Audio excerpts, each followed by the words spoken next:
Когда взаимодействуют между собой воздушные массы с разными характеристиками, формируется ветер. Что же такое ветер? Ветер – это движение воздуха в горизонтальном направлении.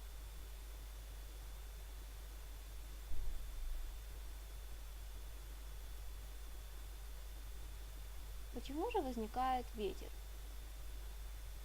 Представим себе какую-то земную поверхность и условно разделим ее на две части. Одна часть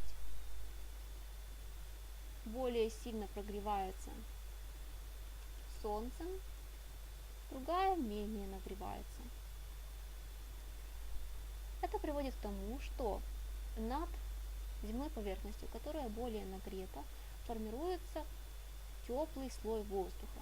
И если теплый, то это означает, что он легкий, и поэтому он будет подниматься вверх. То есть таким образом воздух поднимается вверх.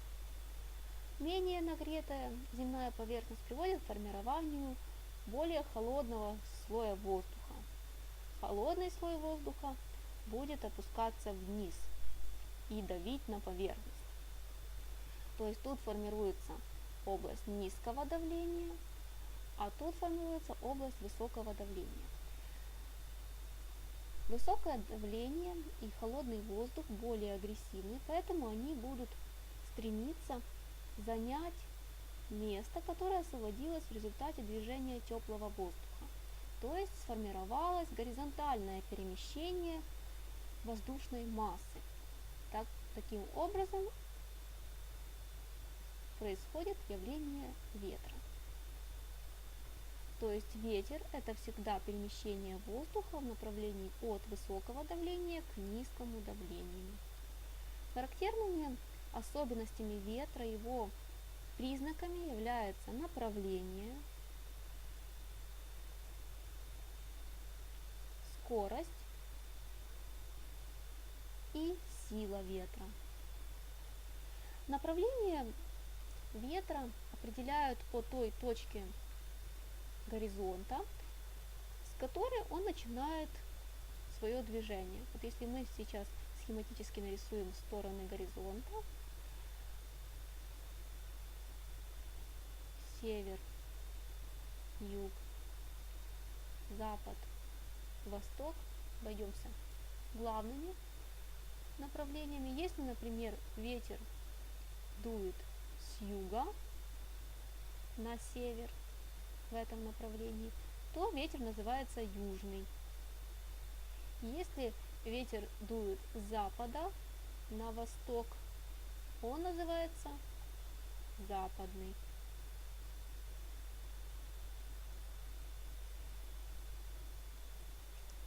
Скорость ветра измеряется в метрах в секунду, иногда в километрах в час или в баллах. Если говорить о бальной оценке ветра, то скорость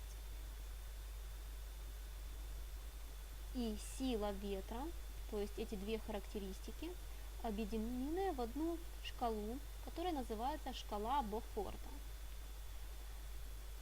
В этой шкале баллы распределяются от 0 до 12 баллов, напишем до 12 баллов максимум. 0 баллов это штиль. Штиль это отсутствие ветра, то есть безветренная погода. Сила такого ветра 0. И скорость также 0 метров в секунду.